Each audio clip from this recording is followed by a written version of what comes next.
Good will ജംഗ്ഷൻ്റെ പുതിയൊരു വീഡിയോയിലേക്ക് സ്വാഗതം. നമ്മൾ ബാങ്കിങ് ആൻഡ് ഇൻഷുറൻസിൻ്റെ ക്ലാസ്സുകളാണ് നമ്മൾ ഡിസ്കസ് ചെയ്യുന്നത്. അപ്പോൾ അതിനു മുമ്പ് EDP എക്സാം ആയിരുന്നു ഇന്ന്. വളരെ സിമ്പിളായിട്ടുള്ള നമ്മൾ പറഞ്ഞ എല്ലാ ക്വസ്റ്റ്യൻസും 2 മാർക്കിൻ്റെ ആയിക്കോട്ടെ, നമ്മളിട്ടിട്ടുള്ള 4 വീഡിയോസ് മാത്രം കണ്ടാൽ മതി, ഫുൾ മാർക്ക് വാങ്ങാനായിട്ട് പറ്റൂല്ലേ. കാരണം നമ്മൾ പറഞ്ഞതല്ലാതെ വേറെ ഒന്നും തന്നെ EDP ക്വസ്റ്റ്യൻ പേപ്പറിൽ വന്നിട്ടില്ല.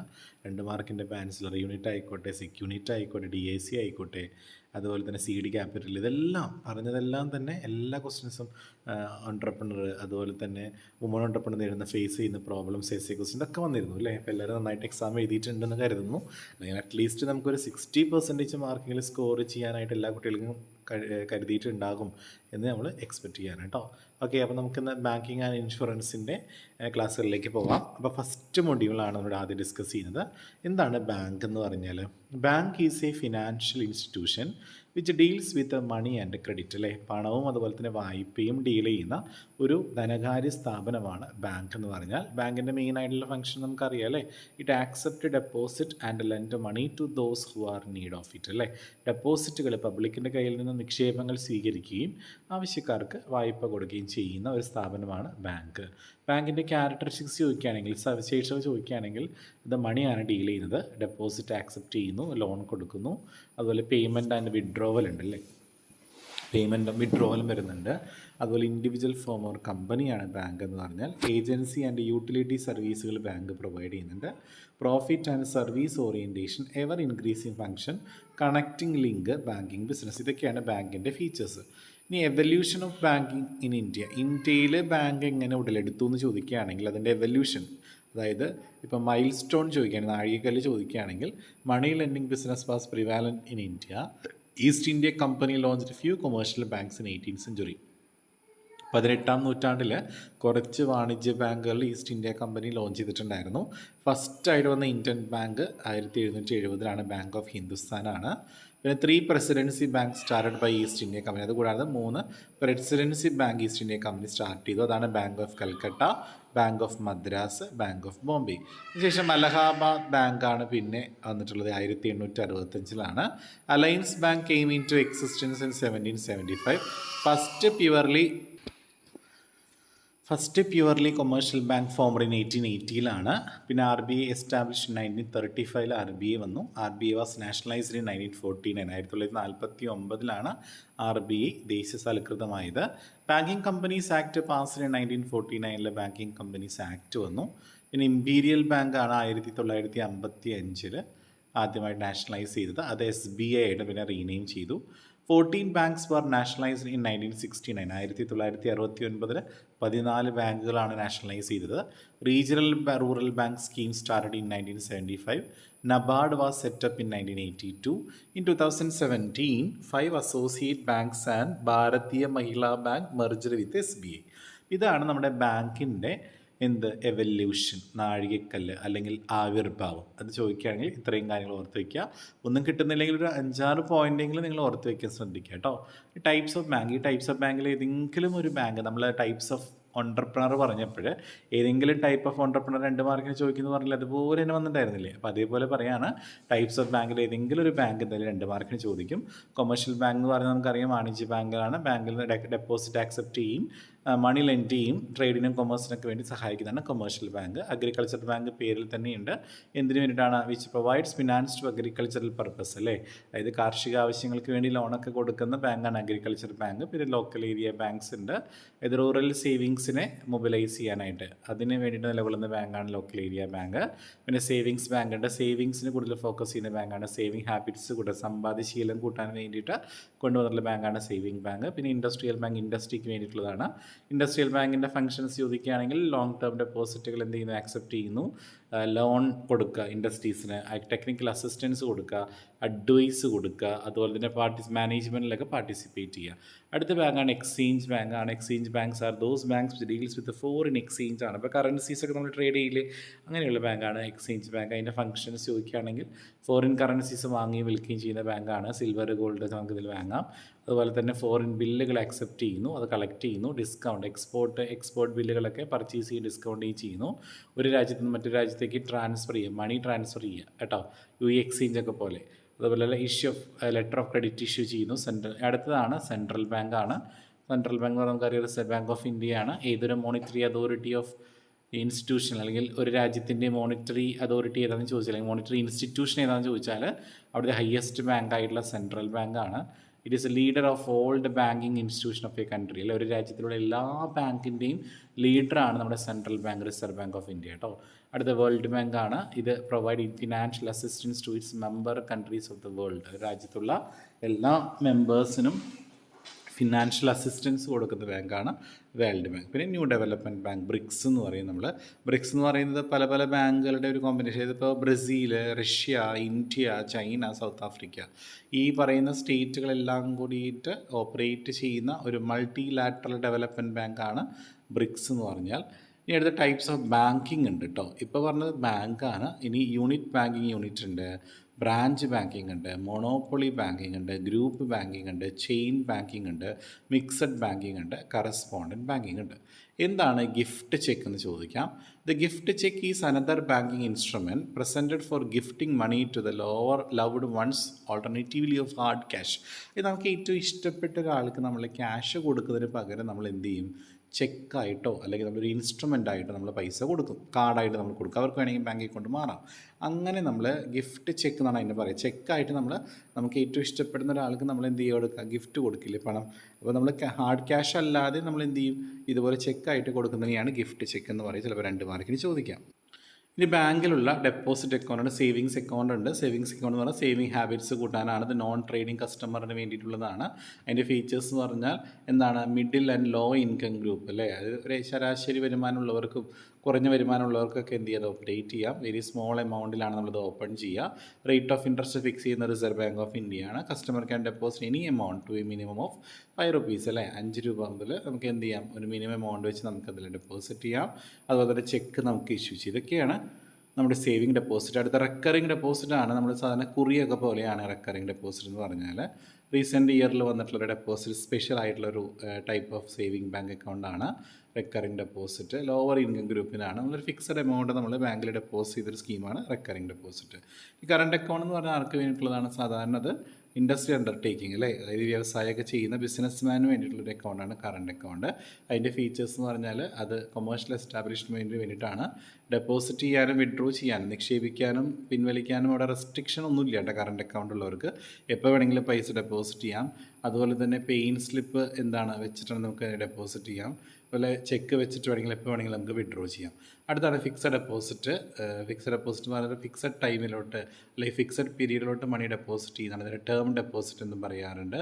അത് പ്രിസ്ക്രൈബ്ഡ് ഫോമിലാണ് അതിൻ്റെ ആപ്ലിക്കേഷൻ ഫില്ല് ചെയ്യേണ്ടത്. പ്രോപ്പർ ഇൻട്രൊഡക്ഷൻ കൊടുക്കണം. അതുപോലെ തന്നെ സ്പെസിമെൻ സിഗ്നേച്ചർ ഉണ്ടായിരിക്കണം. ആപ്ലിക്കൻറ്റിൻ്റെ ഇനീഷ്യൽ ഇൻവെസ്റ്റ്മെൻറ്റ് ഉണ്ടായിരിക്കണം. ഓപ്പണിംഗ് ദ അക്കൗണ്ട്, അതാണ് ഇത് അക്കൗണ്ട് ഓപ്പൺ ചെയ്യാനായിട്ടുള്ള പ്രൊസീജിയർ കേട്ടോ. ഇത് ഫിക്സഡ് എന്നല്ല, ഏതൊരു അക്കൗണ്ട് ബാങ്കിൽ ഓപ്പൺ ചെയ്യണമെങ്കിലും ഈ സ്റ്റെപ്പാണ് കേട്ടോ. ആദ്യം എന്ത് ചെയ്യുക, പ്രിസ്ക്രൈബ്ഡ് ഫോമിൽ ആപ്ലിക്കേഷൻ ഫില്ല് ചെയ്യുക, ഇൻട്രൊഡക്ഷൻ കൊടുക്കുക, അതുപോലെ തന്നെ സ്പെസിമെൻ സിഗ്നേച്ചർ കൊടുക്കുക, ഇനീഷ്യൽ ഇൻവെസ്റ്റ്മെൻറ്റ് കൊടുക്കുക, അക്കൗണ്ട് ഓപ്പൺ ചെയ്യുക. ഇനി circumstances under which bank accounts can be closed. ഏതൊക്കെ സിറ്റുവേഷനാണ് നമ്മൾ ബാങ്ക് അക്കൗണ്ട് ക്ലോസ് ചെയ്യുക? ഒന്നില്ലെങ്കിൽ കസ്റ്റമർ മരിക്കുമ്പോൾ, അല്ലെങ്കിൽ കസ്റ്റമർ ഇൻസോൾവെൻ്റ് ആകുമ്പോൾ, പാപ്പരാകുമ്പോൾ, അല്ലെങ്കിൽ സ്ഥാപനം അടച്ചുപൂട്ടും, സ്ഥാപനത്തിൻ്റെ പേരിലാണ് സ്ഥാപനം ഡിസൊല്യൂഷൻ നടക്കുമ്പോൾ അടച്ചുപൂട്ടുമ്പോൾ, പിന്നെ ഗാർണിഷ് ഓർഡറിൽ വരാം. അതായത് വേറെ ആൾക്ക് നമ്മൾ പൈസ കൊടുക്കാനുണ്ടെങ്കിൽ നമുക്കത് മൂലം നമുക്ക് ഇതൊരു അക്കൗണ്ട് നമുക്ക് ഗാർണിഷ് ഓർഡറിൽ നമ്മളിത് വൈൻഡപ്പ് ചെയ്യാം. അതുപോലെ തന്നെ കമ്പനി വൈൻഡപ്പ് ചെയ്യുമ്പോൾ, ക്രെഡിറ്റ് ബാലൻസ് അസൈൻ ചെയ്യുമ്പോൾ, ഇപ്പോഴൊക്കെയാണ് നമ്മൾ സാധാരണഗതിയിൽ ഒരു ബാങ്ക് അക്കൗണ്ട് നമ്മൾ ക്ലോസ് ചെയ്യുക. സർക്കംസ്റ്റൻസസ് അണ്ടർ വെച്ച് ബാങ്കർ ക്യാൻ റെഫ്യൂസ് പേയ്മെൻറ്റ്. അതായത് ബാങ്കർ എപ്പോഴൊക്കെയാണ് പേയ്മെൻറ്റ് റെഫ്യൂസ് ചെയ്യുക? ഒന്നില്ലെങ്കിൽ കസ്റ്റമറിൻ്റെ ഡെത്തിന് സംബന്ധിച്ച് നോട്ടീസ് കിട്ടാതെ വരുമ്പോഴും, when customer has been adjudged insolvent ആവുക, വെൻ ബാങ്കർ റിസീവ് നോട്ടീസ് കിട്ടുക കസ്റ്റമർ ഇൻസാനിറ്റ് ആകുമ്പോൾ, when a banker receive the notice of lost of cheque. ഈ സിറ്റുവേഷനിലൊക്കെയാണ് സാധാരണ ബാങ്കർ എന്ത് ചെയ്യുക, പേയ്മെൻറ്റ് റെഫ്യൂസ് ചെയ്യുക. Deposit scheme for Indian abroad. Indian അബ്രോഡിലുള്ള ആളുകൾക്കുള്ള ഡെപ്പോസിറ്റ് സ്കീം ഏതൊക്കെയാണെന്ന് NRO ഉണ്ട്, NRE ഉണ്ട്, NR ഉണ്ട്, FCNR ഉണ്ട്. ഇനി അതെന്തൊക്കെയാണെന്ന് പഠിക്കുക. NRO എന്താണ്, NRE എന്താണെന്ന് ജസ്റ്റ് ഒന്ന് ബ്രീഫായിട്ടൊന്ന് പഠിച്ചു വയ്ക്കുക. എന്താണ് പെയിൻ സ്ലിപ്പ് എന്ന് പറഞ്ഞാൽ? ഒരു ബുക്ക് പോലെ ബാങ്കിലുള്ള ഒരു സ്ലിപ്പാണ്, പ്രിൻറ്റ് ചെയ്തിട്ടുള്ള സ്ലിപ്പാണ് pay in slip. This book is supplement by the banker to the customer. കസ്റ്റമറിന് നമ്മൾ കൊടുക്കുന്ന സ്ലിപ്പാണ്. ഇപ്പോൾ പൈസയൊക്കെ ഡെപ്പോസിറ്റ് ചെയ്യണമെങ്കിൽ ഈ പെയിൻ സ്ലിപ്പ് വെച്ച് നമുക്ക് ഡെപ്പോസിറ്റ് ചെയ്യാം. ഈ ചെക്ക് ബുക്ക് എന്ന് പറഞ്ഞാൽ 10-20 ബ്ലാങ്ക് ചെക്കുകൾ അടങ്ങുന്ന ഒരു ബുക്കാണ് ചെക്ക് ബുക്ക് എന്ന് പറഞ്ഞാൽ. സീരിയലി നമ്പേർഡ് ആയിരിക്കും. ഇത് വെച്ച് നമുക്ക് പൈസ വിഡ്രോ ചെയ്യാം. അപ്പോൾ പൈസ ഡെപ്പോസിറ്റ് ചെയ്യാൻ പെയിൻ സ്ലിപ്പും വിഡ്രോ ചെയ്യാൻ ചെക്ക് ബുക്കുമാണ്. പക്ഷേ കറണ്ട് അക്കൗണ്ട് ഹോൾഡേഴ്സിന് പെയിൻ സ്ലിപ്പ് വെച്ചും പൈസ ഡെപ്പോസിറ്റ് ചെയ്യാം കേട്ടോ. അടുത്ത പാസ്ബുക്ക് ഉണ്ട്. പാസ്ബുക്ക് എന്ന് പറഞ്ഞാൽ ബാങ്കർ ഇഷ്യൂ ചെയ്യുന്ന സ്മോൾ ബുക്കാണ് പാസ്ബുക്ക്. കസ്റ്റമറിൻ്റെ വിവരങ്ങളൊക്കെ റെക്കോർഡ് ചെയ്യാൻ, രേഖപ്പെടുത്തി വെക്കാനായിട്ടുള്ള ബുക്കാണ് പാസ്ബുക്ക്. എന്താണ് dormant account? Dormant account means inoperative or not functioning of a bank account last 2 years. 2 വർഷങ്ങളായിട്ട് നമ്മുടെ അക്കൗണ്ട് ഓപ്പറേറ്റ് ചെയ്യുന്നില്ലെങ്കിൽ, ഫങ്ഷൻ ചെയ്യുന്നില്ല, പ്രവർത്തിക്കുന്നില്ലെങ്കിൽ അങ്ങനെയുള്ള ഇന്നോപ്പറേറ്റീവ് ആയിട്ടുള്ള അക്കൗണ്ടിനെയാണ് ഡോർമെൻ്റ് അക്കൗണ്ട് എന്ന് പറയുക. എന്താണ് KYC? നോ യുവർ കസ്റ്റമർ എന്നാണ് അർത്ഥം. നിങ്ങൾ ഒരുപാട് സ്ഥലങ്ങൾ കേട്ടിട്ടുണ്ടാകും KYC അല്ലേ. അതായത് നമ്മുടെ ഒരു വ്യക്തിയുടെ വിവരങ്ങൾ ബാങ്ക് കളക്ട് ചെയ്യില്ലേ, ആ പ്രോസസ്സിനെയാണ് KYC എന്ന് പറയുക. ഇപ്പോൾ നമ്മുടെ ആധാർ കാർഡ് വെച്ചും പാൻ കാർഡൊക്കെ വെച്ചിട്ട് നമ്മുടെ അക്കൗണ്ട് എന്ത് ചെയ്യുക, ലിങ്ക് ചെയ്യാനൊക്കെ പറയുന്നത് KYC ആണ്. അങ്ങനെ ഈ വിവരങ്ങൾ നമ്മൾ ബാങ്ക് എന്ത് ചെയ്യുക, ആ ഒബ്റ്റെയിൻ ചെയ്യുന്ന പ്രോസസ്സിനെയാണ് KYC എന്ന് പറയുക. FDR എന്ന് പറഞ്ഞാൽ ഫിക്സഡ് ഡെപ്പോസിറ്റ് റെസിപ്റ്റ് ആണ്. ആഫ്റ്റർ ഡെപ്പോസിറ്റിംഗ് മണി, പൈസ ഡെപ്പോസിറ്റ് ചെയ്തതിന് ശേഷം the banker will issue A receipt, deposit receipt കൊടുക്കും. അതിനെയാണ് ഫിക്സഡ് ഡെപ്പോസിറ്റ് റെസിപ്റ്റ് എന്ന് പറയുക. ഡിമാറ്റ് ബാങ്കിങ് എന്താണെന്ന് ചോദിച്ചാൽ ഡീമെറ്റീരിയലൈസേഷൻ ആണ്. The recent extend in the Indian banking സെക്ടറിൽ വന്നിട്ടുള്ളതാണ്. The customer who wants to invest in the stock market, stock മാർക്കറ്റിൽ ഇൻവെസ്റ്റ് ചെയ്യാൻ വേണ്ടി കസ്റ്റമർ സ്റ്റാർട്ട് ചെയ്യുന്ന ഒരു ബാങ്കിങ് സിസ്റ്റമാണ് ഡിമാറ്റ് ബാങ്കിങ് കേട്ടോ. ഇനി ആരാണ് ബാങ്കിൻ്റെ കസ്റ്റമർ എന്ന് പറഞ്ഞാൽ പൈസ ഡെപ്പോസിറ്റ് ചെയ്യുന്ന ആളെ, അല്ലെങ്കിൽ ബാങ്കിൽ അയാളുടെ പേരിൽ അക്കൗണ്ട് ഉണ്ടെങ്കിൽ നമുക്ക് അവരെ എന്ത് വിളിക്കാം, കസ്റ്റമർ എന്ന് പറയാം. പലതരത്തിലുള്ള കസ്റ്റമറുടെ ചിലപ്പോൾ SC ആയിട്ട് ചോദിക്കാം കേട്ടോ. വളരെ ഇമ്പോർട്ടൻ്റ് ആണ് മക്കളെ, 10 മാർക്കിന് ചോദിക്കാം. Explain the special type of customers ചിലപ്പോൾ ചോദിക്കാം. ഏതൊക്കെ സ്പെഷ്യൽ ടൈപ്പ് ഓഫ് കസ്റ്റമർ?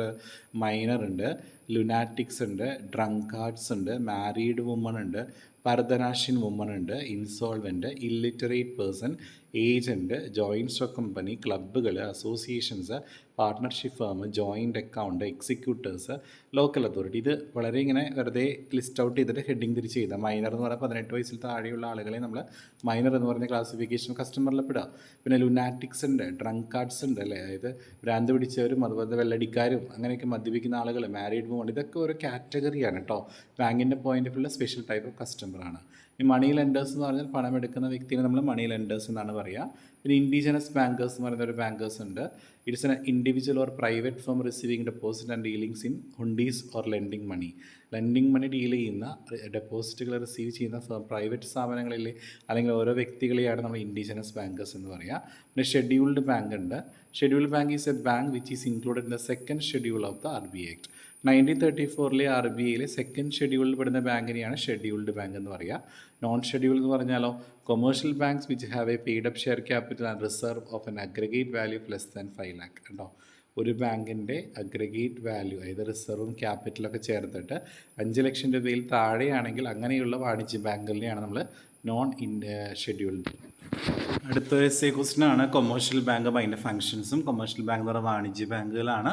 അതായത് നമുക്ക് സാധാരണ ബാങ്കിൻ്റെ ഫംഗ്ഷൻ തന്നെ, അതായത് എന്ത് ചെയ്യുന്നു, it is a financial institution which perform the functions of accepting deposit from the general public and giving loans to the investment with the aim of earning profit. ലാഭമുണ്ടാക്കുക എന്ന ലക്ഷ്യത്തോടു കൂടിയിട്ട് പബ്ലിക്കിൻ്റെ കയ്യിൽ നിന്ന്, സമൂഹത്തിൽ നിന്നും നിക്ഷേപങ്ങൾ സ്വീകരിക്കുകയും ആവശ്യക്കാർക്ക് ലോൺ കൊടുക്കുകയും ചെയ്യുന്ന ബാങ്കാണ് കൊമേഴ്ഷ്യൽ ബാങ്ക്. അവരുടെ ഫംഗ്ഷൻസ്, പ്രൈമറി ഫംഗ്ഷൻ എന്താണെന്ന് നിങ്ങൾക്ക് എല്ലാവർക്കും അറിയാം, ഡെപ്പോസിറ്റ് റിസീവ് ചെയ്യുക, ലോൺ കൊടുക്കുക, ലെൻഡിങ് മണിയാണ്. സെക്കൻഡറി ഫംഗ്ഷനാണ്. സെക്കൻഡറി ഫംഗ്ഷൻ എന്ന് പറഞ്ഞിട്ടുണ്ടെങ്കിൽ അതെന്തൊക്കെയാണ്? സാധാരണ ഏജൻസി ഫംഗ്ഷനുണ്ട്, ജനറൽ യൂട്ടിലിറ്റി ഫംഗ്ഷനുണ്ട്. ഏജൻ്റായിട്ട് പ്രവർത്തിക്കുന്നതാണ് ഏജൻസി ഫംഗ്ഷൻ.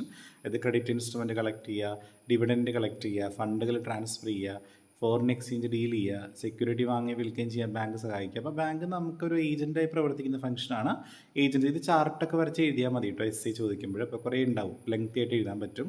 പിന്നെ ജനറൽ യൂട്ടിലിറ്റി ഫംഗ്ഷൻ, ജനറൽ ആയിട്ടുള്ള കാര്യങ്ങൾക്ക് വേണ്ടി ലോക്കർ ഫെസിലിറ്റി കൊടുക്കുക, ട്രാവലേഴ്സ് ചെക്ക് ഇഷ്യൂ ചെയ്യുക, ലെറ്റർ ഓഫ് ക്രെഡിറ്റ് ഇഷ്യൂ ചെയ്തൊക്കെ നമുക്ക് വേണമെങ്കിൽ പറയാം.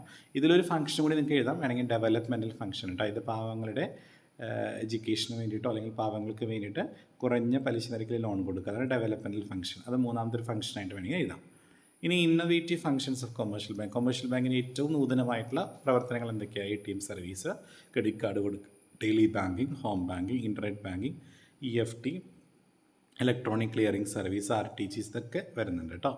Role of banks in economic development. ഒരു രാജ്യത്തിൻ്റെ വളർച്ചയിൽ ബാങ്കിൻ്റെ ധർമ്മം എന്താണ്, ബാങ്കിൻ്റെ പങ്ക് എന്താണ്? ഒന്ന്, simulation of savings, capital formation, facilitating agricultural development, innovating entrepreneurs, promotion of small scale industries, monetisation of economy, international trade facilitate ചെയ്യുക, എംപ്ലോയ്മെൻറ്റ് തൊഴിലവസരങ്ങൾ സൃഷ്ടിക്കുക, അതുപോലെ തന്നെ ഇംപ്ലിമെൻറ്റേഷൻ മോണിറ്ററി പോളിസി നടപ്പിലാക്കുക, encouraging right type of industries, ശരിയായിട്ടുള്ള ഇൻഡസ്ട്രീസിനെ എൻകറേജ് ചെയ്യുക. ഇതൊക്കെയാണ് ഒരു രാജ്യത്തിൻ്റെ വളർച്ചയിൽ ബാങ്കിൻ്റെ പങ്ക്.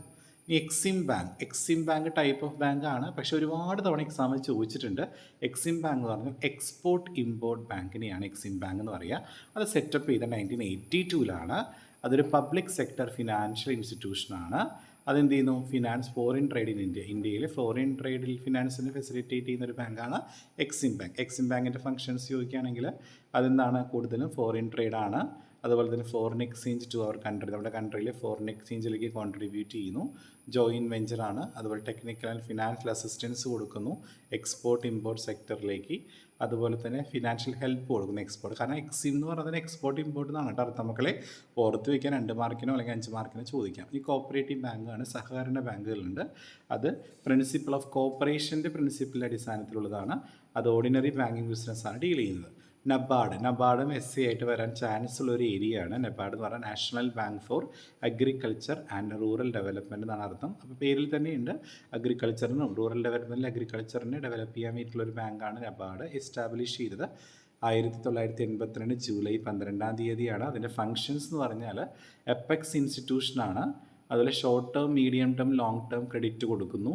അതുപോലെ റൂറൽ ക്രെഡിറ്റ് ഏജൻസീസിനെ ഓപ്പറേറ്റ് ചെയ്യുന്നു. റെസ്പോൺസിബിലിറ്റി ടു ഇൻസ്പെക്ട് കോപ്പറേറ്റീവ് ബാങ്കുകളൊക്കെ ഇൻസ്പെക്ട് ചെയ്യാനുള്ള അധികാരം, ഉത്തരവാദിത്തം ഇവർക്കാണ്. അതുപോലെ ഗവൺമെൻറ് മാറ്റേഴ്സ് റിലേറ്റഡ് ആയിട്ടുള്ള റൂറൽ ക്രെഡിറ്റുകൾ കൊടുക്കുക, അഡ്വൈസ് ചെയ്യുക, റിസർച്ച് ആൻഡ് ഡെവലപ്മെൻറ്റ്, അതുപോലെ തന്നെ ട്രെയിനിങ് കൊടുക്കുക, പ്രൊജക്റ്റ് ആൻഡ് പ്രോഗ്രാമുകൾ ഫോർമുലേറ്റ് ചെയ്യുക. ഇനി അടുത്ത ലാൻഡ് ഡെവലപ്മെൻറ്റ് ബാങ്കാണ്. It is a type of bank which meet the long term credit requirement of agriculturist against security. അതായത് അവരുടെ ലാൻഡ് വെച്ചുകൊണ്ട് നമ്മൾ ലോൺ എടുക്കില്ലേ, ലാൻഡ് നമ്മുടെ ഭൂമിയുടെ ആധാരമൊക്കെ വെച്ചുകൊണ്ട് നമ്മൾ ലോൺ എടുക്കില്ല. അപ്പോൾ അങ്ങനെ അഗ്രികൾച്ചറിസ്റ്റിൻ്റെ ആ വായ്പയ്ക്ക് ആവശ്യമായിട്ട് ലോങ് ടേം ലോൺ കൊടുക്കുന്ന ടൈപ്പ് ഓഫ് ബാങ്കാണ് ലാൻഡ് ഡെവലപ്മെൻറ്റ് ബാങ്ക്. ഈ മൈക്രോ ഫിനാൻസ് ഇൻസ്റ്റിറ്റ്യൂഷൻ ഉണ്ട്. മൈക്രോ ഫിനാൻസ് ഇൻസ്റ്റിറ്റ്യൂഷൻ എന്ന് പറഞ്ഞാൽ അതൊരു ധനകാര്യ സ്ഥാപനമാണ്. ഒരു ഫിനാൻഷ്യൽ സർവീസ് കൊടുക്കുന്നു. എങ്ങനെ? Micro credit, micro savings, micro insurance to poor people. അതായത് പാവങ്ങൾക്ക് ഈ പറയുന്ന കാര്യങ്ങളൊക്കെ പ്രൊവൈഡ് ചെയ്യുന്ന ഒരു ഇൻസ്റ്റിറ്റ്യൂഷനാണ് മൈക്രോ ഫിനാൻസ് കേട്ടോ. അത് മുദ്ര ബാങ്ക് ഉണ്ട്. മുദ്ര ബാങ്ക് എന്ന് പറഞ്ഞിട്ടുണ്ടെങ്കിൽ micro unit development and refinance agency bank എന്നാണ് അർത്ഥം കേട്ടോ. അതിൻ്റെ ഫുൾ ഫോം. ഒരു പബ്ലിക് സെക്ടറാണ്. ഇതെന്ത് ചെയ്യുന്നു? മൈക്രോ ഫിനാൻസ് ഇൻസ്റ്റിറ്റ്യൂഷനിലേക്ക് എന്ത് ചെയ്യുന്നു? ലോൺ കൊടുക്കുകയാണ് ചെയ്യുന്നത്. അതുമാത്രമല്ല നോൺ ബാങ്കിങ് ഫിനാൻഷ്യൽ ഇൻസ്റ്റിറ്റ്യൂഷനിലേക്ക് ലോൺ കൊടുക്കുന്നുണ്ട്. ഇത് ലോഞ്ച് ചെയ്തത് പ്രൈം മിനിസ്റ്റർ ആയിട്ടുള്ള നരേന്ദ്രമോദിയാണ് 2015 ഏപ്രിൽ 8. അപ്പോൾ ഈ ലേറ്റസ്റ്റ് ആയിട്ട് വന്നിട്ടുള്ള ലാസ്റ്റ് ടൈപ്പ് ഓഫ് ബാങ്കാണ് ഈ മുദ്ര ബാങ്ക് എന്ന് പറഞ്ഞത് കേട്ടോ. പിന്നെ RRB ഉണ്ട്, റീജിയൽ റൂറൽ ബാങ്കാണ് കേട്ടോ. സാധാരണ വീക്കർ സെക്ഷൻ, ഒരു സൊസൈറ്റി, ഒരു സമൂഹത്തിലെ വീക്കർ സെക്ഷന് വേണ്ടിയിട്ട് ലോൺ കൊടുക്കുന്ന ഒരു ടൈപ്പ് ഓഫ് ബാങ്കാണ് RRB. പിന്നെ ഡ്രോബാക്സ് ഓഫ് RRB ചോദിക്കുകയാണെങ്കിൽ അത് ബ്രാഞ്ച് എക്സ്പാൻഷൻ കോർഡിനേറ്റ് ചെയ്യാനായിട്ട് ഹെൽപ്പ് ചെയ്യുന്നില്ല. അതുപോലെ തന്നെ ഡെപ്പോസിറ്റ് മൊബിലൈസേഷന് ബുദ്ധിമുട്ടാണ്. അർബൻ ഓറിയൻറ്റേഷൻ ഓഫ് സ്റ്റാഫാണ്. റിജിഡിറ്റീസ് പ്രൊസീജിയറിലാണ്. സ്ലോ പ്രോഗ്രസ് ആണ് കേട്ടോ. എന്താണ് letter of credit? It is a promise by a bank on behalf of the buyer is a document from bank that guarantees payment. അതായത് ഒരാൾ നമ്മൾ പൈസ, എന്തെങ്കിലും സാധനങ്ങൾ നമ്മൾ വാങ്ങുമ്പോൾ നമ്മൾ പ്രോമിസ് ചെയ്യില്ലേ നമ്മൾ പൈസ തരാമെന്ന്. അപ്പോൾ ബാങ്ക് നമുക്ക് ഒരു ഏജൻ്റായിട്ട് നിൽക്കുക, അല്ലെങ്കിൽ ബാങ്ക് നമുക്കൊരു ഗ്യാരണ്ടി ആയിട്ട് പേയ്മെൻറ്റ് കൊടുക്കുമെന്ന് കാണിക്കുന്ന ആ ഒരു ഡോക്യുമെൻറ്റിനെയാണ് ലെറ്റർ ഓഫ് ക്രെഡിറ്റ് എന്ന് പറയുക. നമ്മളൊരു പൈസ നമ്മൾ ഗ്യാരണ്ടി ചെയ്യില്ലേ, അതാണ് ലെറ്റർ ഓഫ് ക്രെഡിറ്റ് കേട്ടോ. ചിലപ്പോൾ 2 മാർക്കിന് ചോദിക്കാൻ വളരെ ഇമ്പോർട്ടൻ്റ് ആണ്. ഇതുപോലെ പഠിച്ചു വയ്ക്കുക. ഇറ്റ് ഈസ് എ പ്രോമിസാണ്. ആരുടെ പ്രോമിസ്? ബാങ്കിൻ്റെ പ്രോമിസാണ് ബയറിൻ്റെ ബിഹാഫിൽ. അതിൽ is a document from bank that guarantee payment guarantee ആണ് എന്ന് കാണിച്ചുകൊണ്ട് ബാങ്കിൻ്റെ ഭാഗത്ത് നിന്ന് കൊടുക്കുന്ന ഒരു ഡോക്യുമെൻ്റാണ് ലെറ്റർ ഓഫ് ക്രെഡിറ്റ്. അടുത്ത ഫിനാൻഷ്യൽ ഇൻക്ലൂഷനാണ്. It's a process of ensuring access to financial product and services need a vulnerable group at an affordable cost. അതായത് അഫോർഡബിൾ കോസ്റ്റിൽ ഫിനാൻഷ്യൽ സർവീസുകളൊക്കെ പ്രൊവൈഡ് ചെയ്യുന്ന എല്ലാ പ്രോസസ്സിനെയാണ് നമ്മൾ ഫിനാൻഷ്യൽ ഇൻക്ലൂഷൻ എന്ന് പറയുക. അപ്പോൾ അതിനകത്ത് വരുന്ന സ്കീമുകൾ ഏതൊക്കെയാണ്? PMGDY, പ്രധാൻമന്ത്രി ജൻധൻ യോജനയുണ്ട്, അടൽ പെൻഷൻ യോജനയുണ്ട്, പ്രധാൻമന്ത്രി വായാവന്ദന യോജനയുണ്ട്, സ്റ്റാൻഡപ്പ് ഇന്ത്യ ലോൺ സ്കീമുണ്ട്, മുദ്ര ലോണുണ്ട്, ജനസുരക്ഷാ സ്കീമുണ്ട്, SSY സുകന്യ സമൃദ്ധി യോജനയുണ്ട്, ജീവൻ സുരക്ഷാ ബന്ധാവന യോജനയുണ്ട്, Varishtha pension Bima Yojana, credit enhancement guarantee സ്കീമുണ്ട്.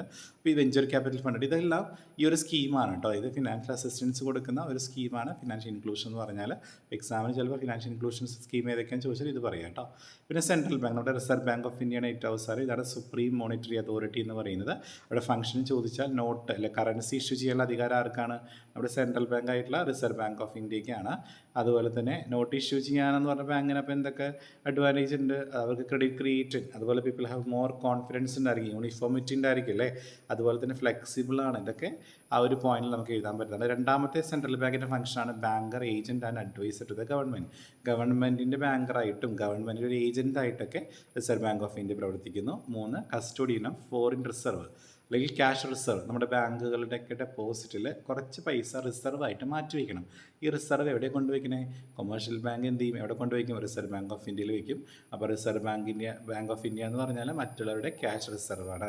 അതുപോലെ ഫോറിൻ എക്സ്ചേഞ്ച് റിസർവും കൂടിയാണ് കേട്ടോ. ഫോറിൻ എക്സ്ചേഞ്ചിന് വേണ്ടിയിട്ടുള്ള ഒരു ഗോൾഡ് ആയിക്കോട്ടെ അല്ലെങ്കിൽ മറ്റുള്ള ഡോളർ ആയിക്കോട്ടെ, ഇതൊക്കെ നമ്മൾ റിസർവ് ആയിട്ട് വെക്കുന്നത് നമ്മുടെ ഈ റിസർവ് ബാങ്ക് ഓഫ് ഇന്ത്യയിലാണ്. പിന്നെ ലെൻഡർ ഓഫ് ലാസ്റ്റ് റിസോർട്ട്, അവസാനം നമ്മൾ അഭയം പ്രാപിക്കില്ലേ? അതായത് എല്ലാ ബാങ്കുകളിലും പോയിട്ട് പൈസ ഇല്ലെങ്കിൽ അവസാനം നമ്മൾ വന്ന് മുട്ടുന്നത് ആരുടെ വാതിലിക്കലാണ്? നമ്മുടെ റിസർവ് ബാങ്ക് ഓഫ് ഇന്ത്യയിലെയാണ്. ക്ലിയറിംഗ് ഹൗസ്, എല്ലാത്തിനും ക്ലിയറിംഗ് ഹൗസ് ആയിട്ട് പ്രവർത്തിക്കുന്നു. ക്രെഡിറ്റ് കൺട്രോൾ, വായ്പ കൺട്രോൾ ചെയ്യുന്നത് നമ്മുടെ റിസർവ് ബാങ്ക് ഓഫ് ഇന്ത്യയാണ്. കളക്ഷൻ ഓഫ് ഡാറ്റ, വിവരങ്ങൾ ശേഖരിക്കുന്നത് റിസർവ് ബാങ്ക് ഓഫ് ഇന്ത്യ. അപ്പോൾ ചിലപ്പോൾ ഇത് എക്സാമിന് 5 മാർക്കിനോ എസ് ആയിട്ട് ചോദിച്ചാൽ അത് പോയിന്റ് എഴുതി എക്സ്പ്ലെയിൻ ചെയ്യുക.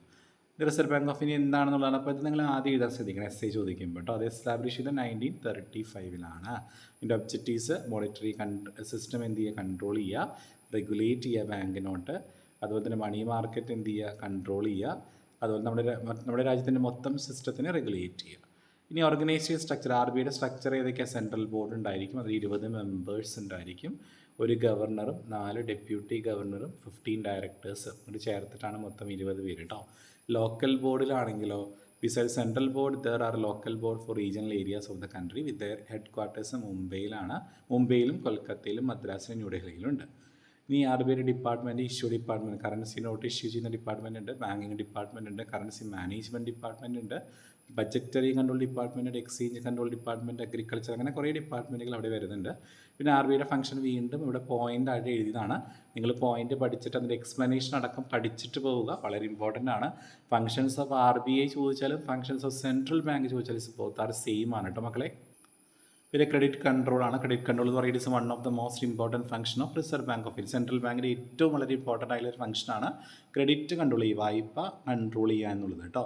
അപ്പോൾ ക്രെഡിറ്റ് സീലിംഗ് എന്താണെന്ന് ചോദിച്ചാൽ it's operation of R B I in which it issues prior information that loans to the commercial bank will be given up to a certain limit. ഒരു ലിമിറ്റിൽ കൊമേഴ്ഷ്യൽ ബാങ്കിന് loan കൊടുക്കുന്നതിന് മുമ്പ് എന്താണ് ഒരു വിവരങ്ങൾ അല്ലേ, ആ ഓപ്പറേഷൻ്റെ വിവരങ്ങളൊക്കെ നമ്മൾ ഇഷ്യൂ ചെയ്യില്ല. അതിനെയാണ് ക്രെഡിറ്റ് സീലിംഗ് എന്ന് പറയാം കേട്ടോ. പിന്നെ 2 types of credit control weapons ആണ് നമ്മൾ സാധാരണ ഉപയോഗിക്കുക. 2 ക്രെഡിറ്റ് കൺട്രോൾ, അതായത് വായ്പ കൺട്രോൾ ചെയ്യാനായിട്ടുള്ള മെയിൻ 2 സാധനങ്ങൾ ഏതൊക്കെയാണ്? ഒന്ന് ക്വാണ്ടിറ്റേറ്റീവ് ക്രെഡിറ്റ് കൺട്രോൾ വെപ്പൺസിൽ വരുന്ന ബാങ്ക് റേറ്റും ഓപ്പൺ മാർക്കറ്റ് ഓപ്പറേഷനും ക്യാഷ് റിസർവ് റേഷ്യോയും സ്റ്റാറ്റ്യൂട്ടറി ലിക്വിഡിറ്റി റേഷ്യോ. അടുത്ത 2 ക്വാളിറ്റേറ്റീവ് വെപ്പൺസ് ഉണ്ട്.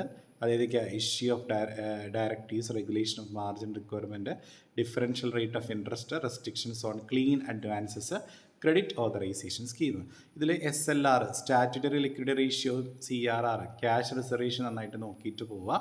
ക്യാഷ് റിസർവ് എന്ന് പറഞ്ഞാൽ ഒരു ഫിക്സഡ് പെർസെൻറ്റേജ് നമ്മൾ എന്ത് ചെയ്യുക? ഡിമാൻഡ് ഡെപ്പോസിറ്റിൻ്റെയും ടൈം ഡെപ്പോസിറ്റിൻ്റെയും ഒരു പർട്ടിക്കുലർ പെർസെൻറ്റേജ് നമ്മൾ ആർ ബി ഐയിൽ റിസർവായിട്ട് മാറ്റി വയ്ക്കുക.